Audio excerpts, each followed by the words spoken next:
자, 2023 수능특강 독서 오늘은 사회문화 9번 시작합니다. 일단 무조건 개념 그리고 견해 주장 한두 명의 사회학자가 나올 수도 있겠고 더 많은 사람들이 나올 수도 있겠고 그들의 견해 주장을 비교하고 대조하고 뭐 누구는 누구와 마찬가지로 뭐 누구와 달리 이런 식으로 나오겠지.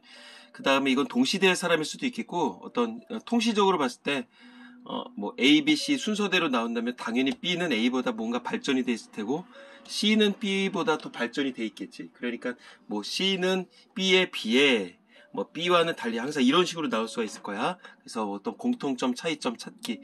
그 다음에 이른바 사례 적용 문제, 고득점의 문제로 나오겠죠. 사례 적용 문제. 어렵게 생각하면 끝도 없을 텐데 이제 좀 가벼운 마음으로 가는 게 우리 친구들에겐 더 좋을 수도 있을 것 같아요. 자, 그리고 이제 뭐 뭐뭐의 경우, 뭐뭐일 때, 뭐뭐이면, 뭐뭐에 비해, 뭐뭐일수록 어떤 그 구성 요소들의 상호 관계성에 대해서 얘기를 해볼 필요가 있겠지. 자, 일단 문단을 안 나눴네. 1, 2, 3, 4 이렇게 많어. 5, 6. 자, 총 7단락으로 나눠 있고요. 자, 이제 문제도 많은 것 같아요. 윗글의 내용과 일치하지 않은 것은 자, 그냥 첫 글자만 슬쩍 보겠어. 스키마, 그 다음에 뭐 지식구조 검토와 일반화, 그 다음에 뭐 자극이란 게 나오고 중성자극, 그 다음에 소비자 학습이 소비자 비합리적 의사결정, 그 다음에 소비자 행동적 학습, 학습 중에서 뭐 행동적 학습이란 게 있나 보지? 그런 것들 스키마, 뭐 지식구조, 중성자극, 뭐 그 다음에 뭐 소비자 행동적 학습, 이게 뭔지 아직까지는 모르겠어. 그 다음에 2번 기억과 니은에 대한 설명으로 적절하지 않은 것은, 자, 뭐 적절하지 않은 것을 물어봐서 기억이 뭐였었냐면 인지적 학습이라고 나와 있고요. 그 다음에 니은은 행동적 학습으로 나와 있어. 행동적 학습, 인지적 학습. 자, 기억과 니은에 대한 연구는 모두 뭐 기억은 뭐 니은에 대한 달리 뭐 이렇게 공통점 차이점 찾는 거겠지. 그 다음에 3번 A와 관련해서 보기를 이해한 내용으로 적절하지 않은 것은, A가 무엇이었었냐면 맨 마지막 6단락에 나왔었는데 뭐 작동적 조건화라고 하는 게 나와 있네. 여기 보니까. 자, 작동적 조건화가 뭔지는 아직은 몰라. 일단 그렇대. 일단 이렇게 해놓을까. 이것에 대한 뭐 이해로 적절하지 않은 것. 또 여러 가지 케이스가 나오나 보지. 실험이 이거는 이따 보고 갑시다. 그 다음에 4번 윗글을 바탕으로 보기를 이해한 내용으로 적절하지 않은 것은, 자, 갑과 을은 가, 나 어떤 사례 적용 문제인가 보지? 이게 단가? 네 문제인가 봐요. 자, 그럼 이제 본문으로 가서 한번 시작을 해보도록 하겠습니다. 자, 일상생활에서 우리는 깊이 있는 생각 또는 실제 경험을 통해 무언가를 배우고 깨닫게 된다. 이러한 과정을 거쳐 신념이나 태도가 형성이 되고 기존의 태도나 행동이 변화되는 것을 이른바 학습이라고 한다. 자, 이런 걸 통해 배운다. 이런 게 형성된다. 그리고 완전히 변화된다. 학습의 개념 나왔었고, 시장에서 소비자가 구매 행동을 하는 과정에서도 학습이 일어난다. 근데 이러한 소비자의 학습은 인지적 학습과 행동적 학습으로 구분해서 설명할 수 있다. 자, 요거 아까 전에 2번 문제인가? 비교했었던 거 있었죠? 나는 편의상 요거 이렇게 좀 구분해가면서 갈 거야. 자, 소비자는 그럼 당연히 인지적 학습부터 얘기를 하겠지? 소비자는 구매를 위한 정보를 기억 속에 충분히 보유하지 못한 경우에 외적 탐색을 하게 된다. 물건을 처음 사러 갔어. 그러면 당연히 그것에 대한 뭐 정보가 없잖아. 그럼 이렇게 살펴보겠지? 이때 주변 사람들의 추천, 대중매체에서 획득한 정보 등을 인지적으로 처리하는 과정이 필요한데, 이러한 인지적 사고과정을 통해 이루어지는 학습을 인지적 학습이라고 한다. 인지적 학습이 어떤 개념적인 것만 나왔어. 자, 중요한 거 외적 탐색 중에서 주변 사람들의 추천, 대중매체, 결국 광고겠지. 뭐 PPL이 될 수도 있으려나? 그 다음에 인지적으로 말 그대로 머릿속으로 생각을 한다. 그 다음에 이런 걸 인지적 학습이라고 하는데, 소비자 인지적 학습에 대한 연구는 인지주의 심리학이 기반하고 있다. 이게 뭔지 아직은 몰라? 인지주의 심리학은 스키마 이론을 근간으로 삼고 있어. 뭐야? 소비자가 갖고 있는 스키마에 주목한다. 또 스키마란 체계적이고 조직적으로 저장되어 있는 지식의 구조를 일컫는다. 쌤도 이제 비문학 할 때마다 우리 친구들한테 그러죠. 네가 설명할지 모르면 모르는 거야. 그래서 항상 뭐 메타인지 내가 얘기를 한 적 있었을 거야. 우리 친구들이 공부를 하고선 책을 바로 덮지 말고 바로 이제 끝난과 동시에 뭐 이제 우리가 뭐 에빙하우스의 망각이론 같은 것도 얘기한 적이 있었을 거야. 끝나고 나서 단락별로 이게 이런 내용이지, 이게 이런 내용이지, 이게 이런 내용이지. 우리 친구들끼리 항상 조직화 해보라고 그랬을 거야. 그걸 스키마라고 볼 수가 있는 건데, 자, 여기서는 어떤 인지적 학습이 무엇인지에 대한 개념만 나왔었고, 자, 인지주의 심리학에서는 소비자가 새롭게 얻게 된 지식에 의해, 자, 어떤 식으로 지식을 얻었었지? 아까 전에 뭐 추천이나 대중매체를 통해서 정보를 얻을 수가 있었겠지? 기존의 지식 구조의 첨가, 조율, 재구조화가 일어난다고 본다. 자, 그러면 딱 벌써 답이 나오네. 이제 세 가지를 구분할 거 아니야? 첨가가 뭐냐? 조율이 뭐냐? 재구조화가 뭐냐? 이런 식으로 구분하겠지. 자, 다음에 첨가란 소비자 제품과 서비스에 대한 정보 처리를 통해 기존의 지식 구조에 새로운 지식이나 신념을 덧붙이는 것을 말한다. 잘 모르겠어요. 뭐 뒤에 예시 나오겠지. A사의 운동화는 쿠션감이 좋다라는 새로운 지식을 얻게 되면 기존의 A사의 지식 구조에 이 새로운 지식이 덧붙이게 된다. 뭐 덧붙인다. 뭐 첨가야? 어려울 것 없네. 그 다음에 첨가한 연상적 학습이 포함된대. 연상적 학습이란 또 개념 났지. 기업이 소비자의 어떤 욕구가 일어날 때마다 특정 브랜드나 상품이 생각나도록 학습시키는 것을 말한다. 결국 학습이네. 인지적 학습 중에 하나겠지. 계속적으로. 연상적 학습은 반복적으로 이루어질 때 학습의 효과가 있겠지. 그 다음에 첨가는 아까 전에 뭐였어? 여기는 처음에 첨가였나? 소비자의 지식구조에 큰 변화를 야기하지는 않지만, 자, 이런 거 중요하겠지. 지식구조를 강화한다는 점에서 의미가 있다. 자, 지식구조를 강화한데, 새롭게 덧붙이는 거니까, 내가 알고 있었던 것에다가, 그걸 지식구조라고 볼 수가 있을 거 아니야? 하나의 스키마겠지? 거기다가 뭔가 하나가 덧붙인대. 그러니까 변화를 하진 않지만, 뭐 더 늘어난다. 보시면 되겠고요. 그 다음에 조율이란 두 번째였었어. 소비자가 제품에 대한 지식을 축적함에 따라 자신이 가진 지식 구조를 검토하여 이를 일반화시키는 것을 말한다. 아까 전에 여기서는 지식 구조가 변화되진 않았잖아. 근데 강화됐었을 뿐인데 지식 구조 자체를 검토를 하고 일반화시킨대. 자, 이 무슨 말인지 모르겠어요. 예시가 나오지 않을까? 조율의 과정에서 소비자의 지식 구조 중 일부가 서로 결합되어 일반화될 수 있다. 자, 검토하고 결합을 통해 일반화된대. 아직까지도 잘 모르겠어요. 예시 나오겠지. B사의 여러 서비스를 두고 다양한 여러 특성이 결합이 되면 B사의 서비스는 고품질이다 같이 일반화가 이루어질 수도 있다. 자, 특성이 결합됐어. 그러면 내가 검토를 한 거겠지. 그래서 일반화가 이루어진대. 자, 재구조화란 기존의 지식구조와는 다른 계속 지식구조라는 얘기가 났었는데 아까 처음에 첨가는 지식구조가 변화는 없지만 강화된다 그랬었고 두 번째 조율은 지식구조를 검토해서 결합해서 뭐 일반화된다 그랬었고 이거는 새로운 기존의 지식구조와는 다른 새로운 의미구조를 생성한대. 하거나 기존의 지식구조를 새롭게 재편하는 것을 가리킨대. 항상 이런 식으로 공통점 차이점 찾을 필요가 있겠지. 자, 그래서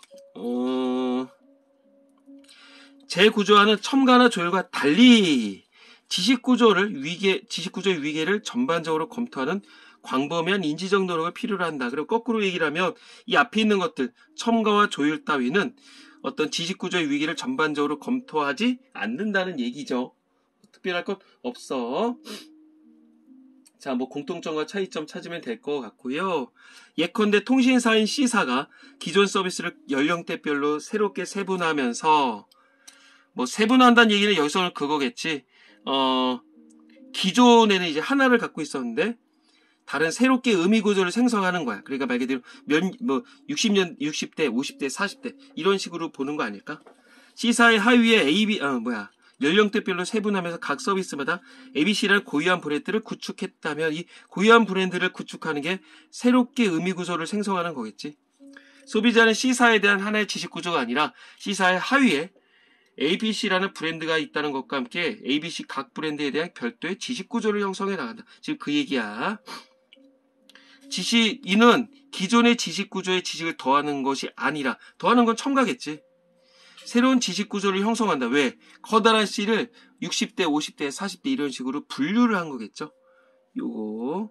그래서 이게 결국은 재편한다고 볼 수가 있는 거겠네. 재구조화에 해당한다. 뭐 이걸 분명히 시험 문제로 출제 요소가 될 거야. 자, 여기까지 정리를 해보면, 자, 이런 것들은 다 무슨 요소, 무슨적 학습이다? 인지적 학습이다. 인주주의 심리학에 기반을 두고 있고 스키마 이론을 근간으로 삼고 있다. 여기서는 첨가, 조율, 재구조화에 대해서 얘기를 했어서, 첨가는 지식구조 변화 없다, 더한다. 그 다음에 여기서는 연상적, 그 다음에 조율이라고 하는 거는 또 어떤 거를 기존 거를 뭐 검토해서 일반화시킨다. 그 다음에 재구조화는 재편한다, 세분화한다. 이 정도 키워드만 알아두면 되지 않을까 싶어. 한편 소비자는 자신을 둘러싸고 있는 환경에서 발생하는 여러 가지 자극과 반응을 반복적으로 경험함으로써 학습을 하게 된다. 이러한 경험을 통해 이루어지는 학습을 행동적 학습이라고 한다. 아까 전 거는 이제 인지적 학습이었지. 근데 이제부터는 행동적 학습이라고 하는 게 나오나 봐. 자, 키워드 이런 것도 잘 살펴봐야 돼. 감각적으로 나오지 않겠냐? 환경에서 자극 반응이 반복적으로 경험하게 된다.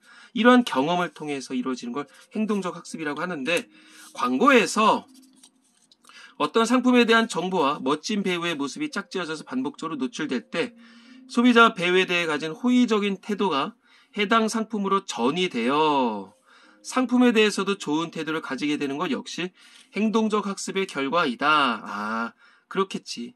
실제로 5일 초인가 뭐 한동안 잘 나오던 그 뭐 군인 출신의 누가 되게 나도 좋아했었어. 근데 뭐 요즘 되게 외국에서 좀 고생하고 계시다고 하던데, 근데 이제 한동안 좀 뭐 말이 많았었지.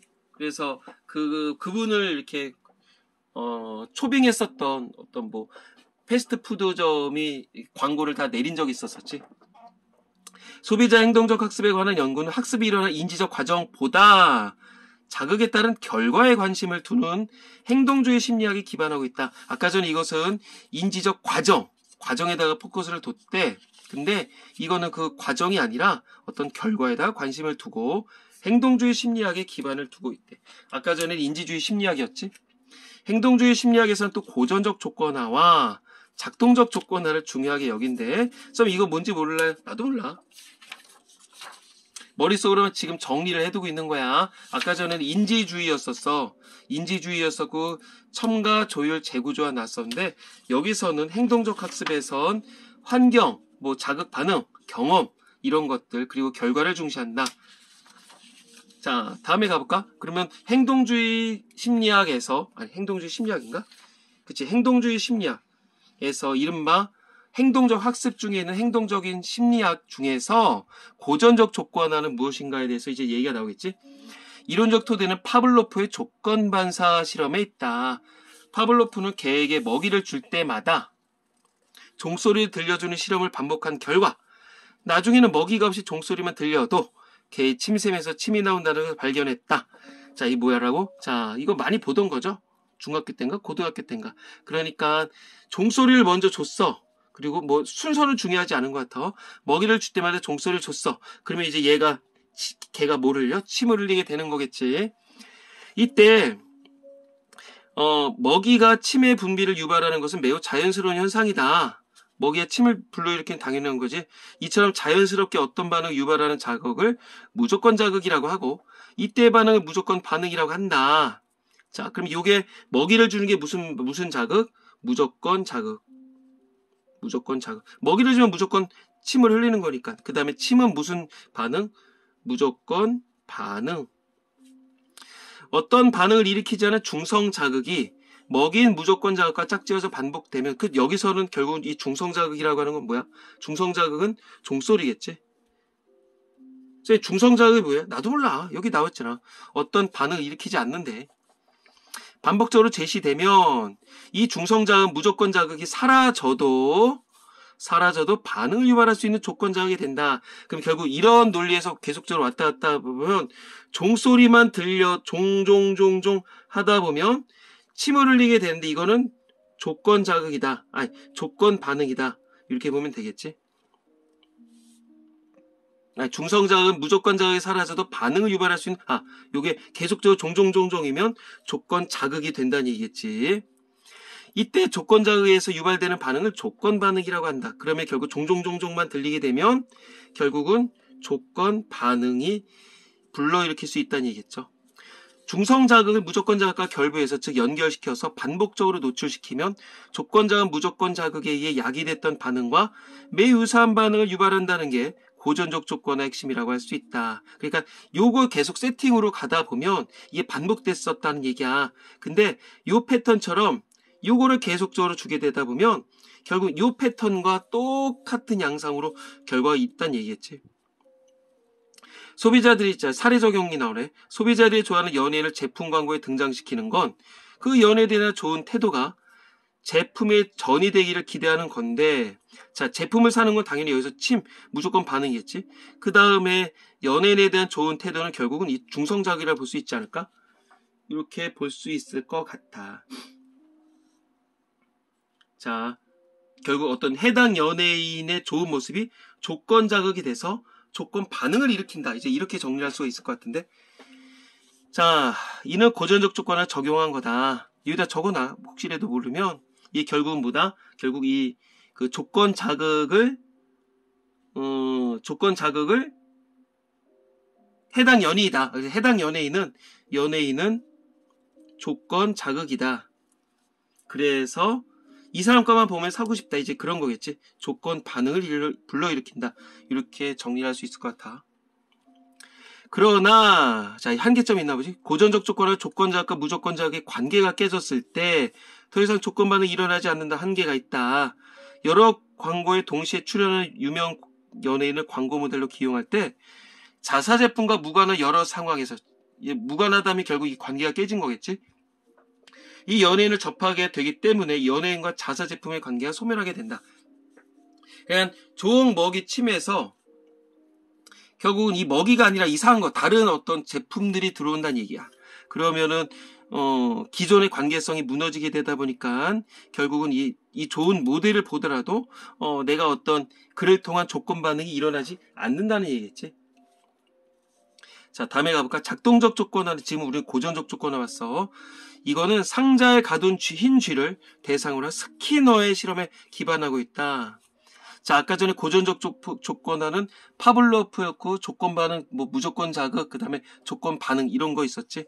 작동적 조건은 어떤 반응에 대해 선택적으로 보상함으로써 그 반응이 일어날 확률을 증가시키거나 감소시키는 것을 말하는데, 선택적 보상이란 강화 처벌을 의미한대. 어떤 반응에 긍정적 자극을 제공하는 것을 긍정적 강화, 어떤 반응에 대해 부정적 자극을 제거하는 것을 부정적 강화. 뭐야? 이 분명히 헷갈릴 것 같은데 다시 가볼게. 자, 긍정적 강화는 뭐다? 긍정적 강화는 긍정적 자극을 제공하는 거야. 긍정적 자극을 제공하는 거겠고, 그 다음에 부정적 강화는 뭐다? 부정적 강화는 부정적 자극을 제거하는 거. 그 다음에 어떤 반응에 긍정적 자극을 제거하는 것을 긍정적 처벌. 그리고 거꾸로 긍정적 자극을 제거하는 것은 긍정적 처벌. 그리고 어떤 반응에 대해서 부정적 자극을 제공하는 것을 또 부정적 처벌. 이렇게 해놓으면 정리가 되겠지. 제품을 구매한 소비자에게 선물을 증정해서 소비자가 다시 그 상품을 찾도록 하는 건 긍정적 강화를 통해 구매를 증가시키는 경우로 할 수 있다. 즉, 선물을 증정한다는 건 뭐야? 긍정적 자극을 주는 거겠지. 그치? 아니, 이게 선물을 주는 게 긍정적 자극을 제공하는 거였다. 그치? 긍정적 자극을 제공하는 긍정적 강화를 얘기를 하겠지. 그 다음에 어떤 상품에서 불친절을 몇 차례 경험한 소비자가 그 상점을 다시 찾지 않는 건 결국 어떤 이건 부정적 자극이겠지. 부정적 처벌에 의해서 구매가 감소된 경우라고 할 수 있다. 자, 불친절을 몇 차례 경험을 했어. 결국 부정적 자극이 있었단 얘기야. 그래서 부정적 처벌이 있었단 얘기겠지. 자, 여기서는 부정적 자극을 통한 부정적 처벌. 요게 결국은 상점을 안 찾게 됐다. 이렇게 결론을 내릴 수가 있을 것 같아. 자, 기업의 입장에서 소비자 학습을 통해 구매 행동을 한다는 건 기업이 끊임없이 마케팅에 노력을 기울여야 한다는 점을 시사한다. 소비자 입장에서 기업의 입장, 그 다음에 소비자 입장. 소비자 학습은 합리적인 구매 행동을 위한 과정으로서 매우 중요합니다. 그러나 때때로 소비자 학습이 구매 행동에서 소비자 비합리적 의사결정을 이끌어내는 경우도 있대.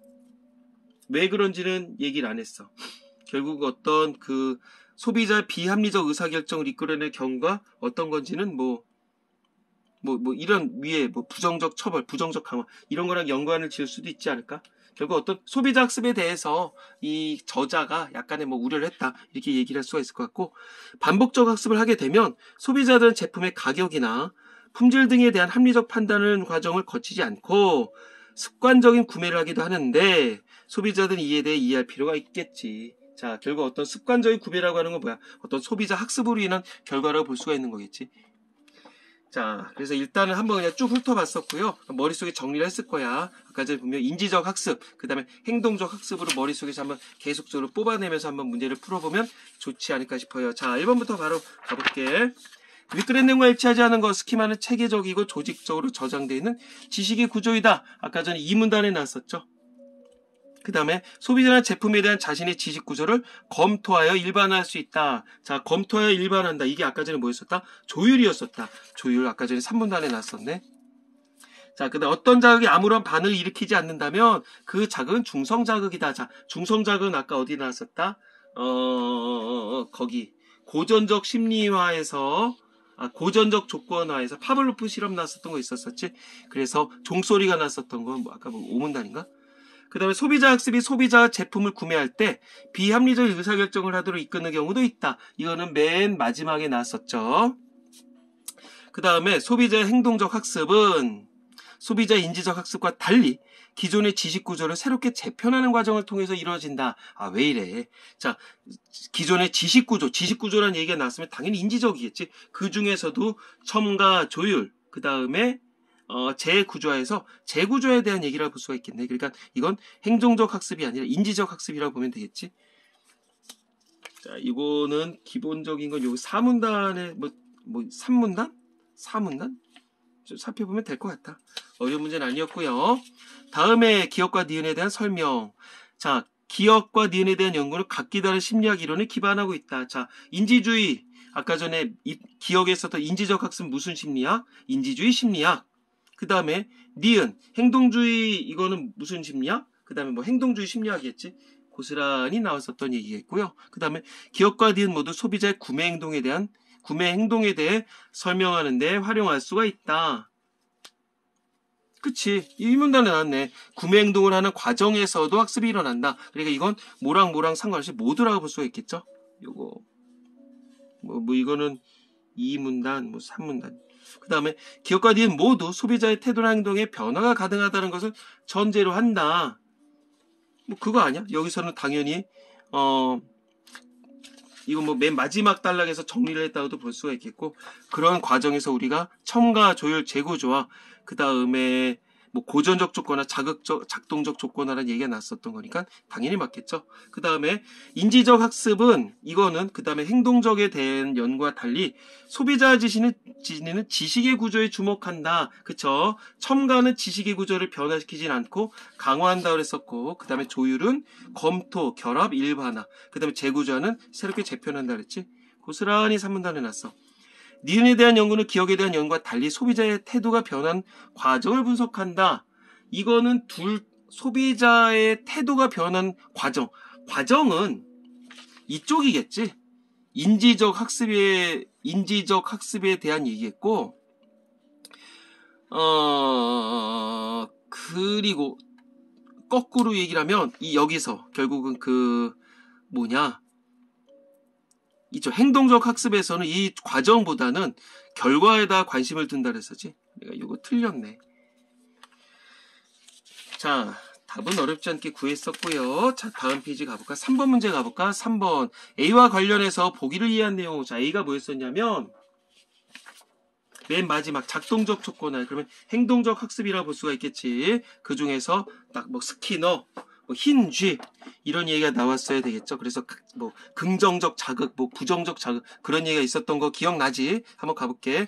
스키너는 힌쥐를 상자에 가두어 두고 다음 같은 실험을 진행했어. 상자 안에 단추를 누르면 먹이가 나오는 장치를 마련해 뒀다. 그러면 뭐야? 긍정적 자극이 있네.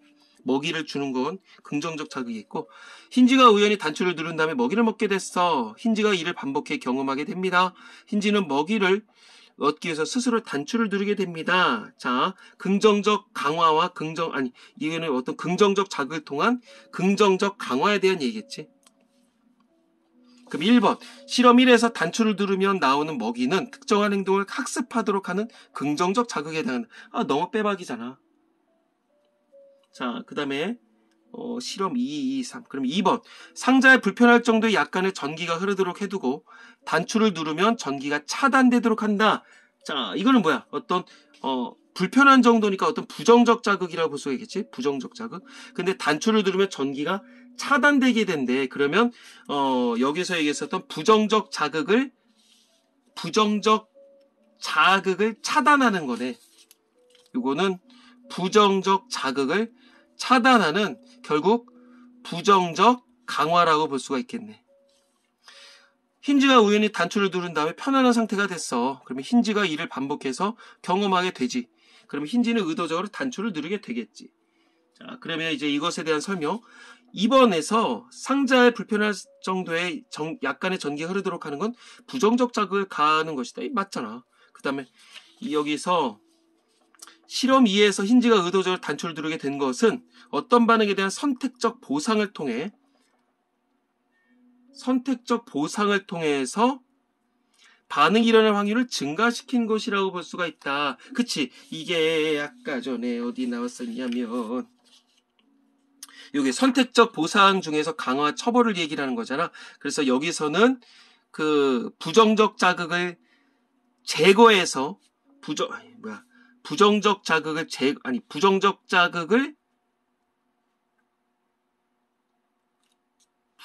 여기 그치?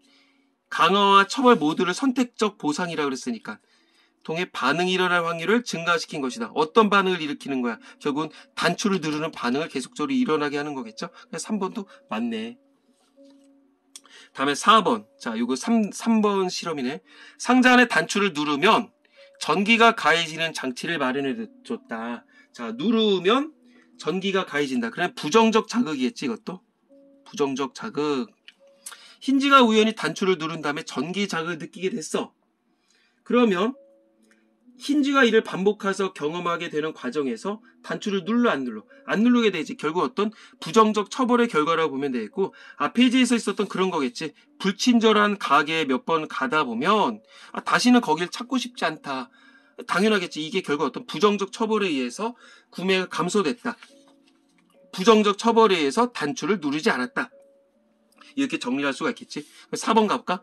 단추를 누르면 전기가 가해지도록 하는 건 긍정적 자극에 대한 왜 이래? 부정적 자극이겠지. 부정적 자극에 대한 반응을 감소해서 결국 자극에 반응하지 않도록 하기 위해서다. 이렇게 정리하면 되겠으니까 4번 틀렸네.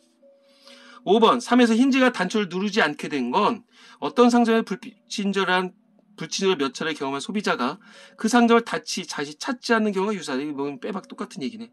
그렇게 보면 될 것 같아. 사례 적용 문제니까 이렇게 좀 왔다 갔다 해보면 좋지 않을까 싶습니다. 자, 마지막 문제 4번인데 갑은 이걸 이렇게 두시고 갑은 시골 할머니 댁에 놀러 갔다가 밥을 많이 먹고선 소화가 잘 되지 않아 고통스러웠어. 뭔가 부정적인 얘기가 나올 것 같아.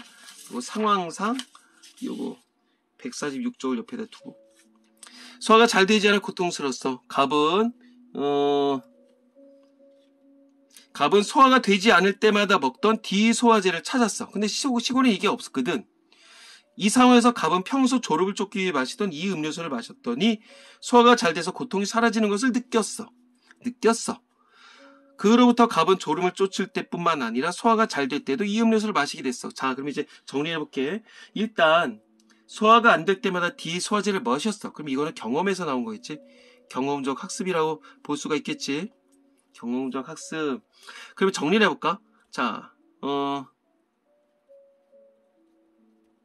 졸음약이었었잖아. 비타민 E가. 근데 결국은 소화가 안 될 때 이걸 먹음으로 인해서 여기다가 소화제 기능까지 플러스가 됐다고 하는 거 아니야? 그럼 결국 딱 아까 제 머릿속에 떠오른 게 뭐야? 어떤 첨가라고 볼 수가 있겠지? 그럼 1번 가볼까? 갑이 소화가 되지 않아 D소화제를 찾은 건 갑이 경험적 학습을 통해 갖게 된 D소화제에 대한 기존의 지식을 바탕으로 하는 행동이다. 아, 빼박 맞죠? 그 다음에 2번 갑이 소화가 안 될 때마다 이 음료수를 마시게 된 건 갑이 새로운 정보를 수용함으로써 이 음료수에 대한 지식을 재구조하게 됐다. 아니지. 그러면 재구조하게 되면 졸음이 있을 때는 이제 이 약을 안 먹고 다른 걸 먹겠지. 근데 졸음이 여기서 분명히 뭐라 했었냐면 졸음을 쫓을 때뿐만 아니라 그러니까 졸음을 쫓을 때는 기존의 지식 구조는 변화가 없는 거야. 그리고 이게 플러스가 된 거겠지. 아니네. 2번 틀렸네. 첨가에 대한 얘기야. 요 사례는. 자, 나달라 까볼까? 화장품 회사를 운영하고 있는 을은 신제품을 개발하고 소비자들의 구매 욕구를 높이기 위해서 광고를 하기로 결정했다. 자, 광고야. 그러면 아까 전에 머릿속에 뭐가 떠올라야 돼? 그 고전적 조건화, 그 다음에 뭐 작동적 조건화, 그래서 뭐 유명 모델 그런 게 머릿속에 훌쩍 지나가야 될 것 같은데. 을은 광고 모델을 차분하고 고상한 이미지로 유명한 연예 FC를 기용하고 제품이 등장할 때 그 이미지를 부각하는 화면과 음악을 제시했다. 긍정적 자극을 제공해서 결국은 이거 그거겠지. 어떤 좋은 이미지, 어떤 긍정 자극이, 조건 자극이, 딱 이 사람 거만 나오면 이제 나는 그걸 사고 싶어. 결국은, 조건 반응을 일으키게 되는 그 얘기로 정리할 수 있을 것 같아. 근데 몇 달 후 FC가 화장품 광고에서 유사한 이미지로 어떤 제과업체의 과자 광고에도 출연하게 됐다. 아니, 화장품이랑 제과업체랑 무슨 상관성이야? 전혀 상관성이 없어. 결국은 조건 자극이랑 무조건 자극과의 관계성이 깨진 거다. 이렇게 정리할 수가 있겠지. 자, 정리해볼게, 다시. 이건 소비자 학습에 의해서 이루어지는 건데, 자, 고전적 조건이야. 어떤 고전적 조건, 그 다음에 그 FC? 이 사람의 이미지는 무조건 자극으로 해서 결국은 이제 조건 반응을 유도한다. 이렇게 볼 수가 있는 건데, 4번 선택지 가볼까? 을이 연예인 FC를 광고 모델로 쓴 것은 FC 이미지를 무조건 자극으로 해서 신제품에 대한 조건 반응을 일으키고자 하는 것이겠다. 당연히 맞겠지. 여지껏 얘기했었던 그 앞에 우리 5단락에 했었던 고스란히라고 볼 수가 있어. 그 다음에 5번 을이 화장품 광고를 위해서 기용한 연예인 FC가 제과업체의 과자 광고에도 출연한 것은 을이 화장품에 대한 광고 효과를 떨어뜨릴 수도 있겠다. 왜? 어떤 조건 자극과 무조건 자극 사이의 관계성이 떨어졌기 때문이겠지. 이렇게 보시면 되지 않을까 싶습니다. 자, 야리꾸리하면서도 재미난 지문인데 분명히 이제 내신 시험에서는 이게 조건 자극이냐, 그 다음에 이제 긍정적 자극이냐, 부정적 자극이냐, 그 다음에 긍정적 자극을 제거하는 긍정적 처벌이냐, 이런 식으로 해서 아마 헷갈리게 지문을 내지 않을까 싶어요. 다시 한번 끝나면 우리 친구들의 용어를 다시 한번 정리해 보시고, 자, 안보우선도 정리할 수 있어야 될 것 같아. 자, 소비자 학습은 무슨 학습이 있었다? 인지적 학습이랑 그 다음에 행동적 학습이 있었지. 인지적 학습은 인지적 사고 과정을 통했었고, 그 다음에 첨가, 그 다음에 조율, 재구조화가 있었어. 첨가는 지식이 추가되는 거, 그 다음에 지식 구조 변화가 없었지. 그 다음에 조율은 무슨 그거 있었네. 약간 지식 일반화라는 용어가 있었고, 그 다음에 재구조화는 그거를 개편한다 그랬어. 그 다음에 행동적 학습에선 고전적 조건화와 뭐였더라? 작동적 조건화가 있었지. 고전적 조건화는 파블로프, 무조건 자극, 중성 자극, 무조건 자극 더해지면 무조건 반응이었었잖아. 근데 이 중성 자극이 계속되는 과정에서 조건 자극이 조건 반응을 일으킨다. 그거였고, 그 다음에 작동적 조건화에서는 그 양반 스키너가 나왔었지. 그래서 긍정적 자극, 긍정적 처벌, 부정적 자극, 부정적 처벌, 그런 얘기가 나왔었던 거 였어. 그래서 강화라고 하는 것은 반응이 일어날 확률을 증가시키는 거였고, 그 다음에 처벌이라고 하는 건 반응이 일어날 확률을 감소시키는 거였다. 그래서 긍정적 처벌이 있었고 부정적 처벌이 있었다. 이 정도 보시면 되지 않을까 싶어. 여기까지 갈게요. 수고 많았습니다.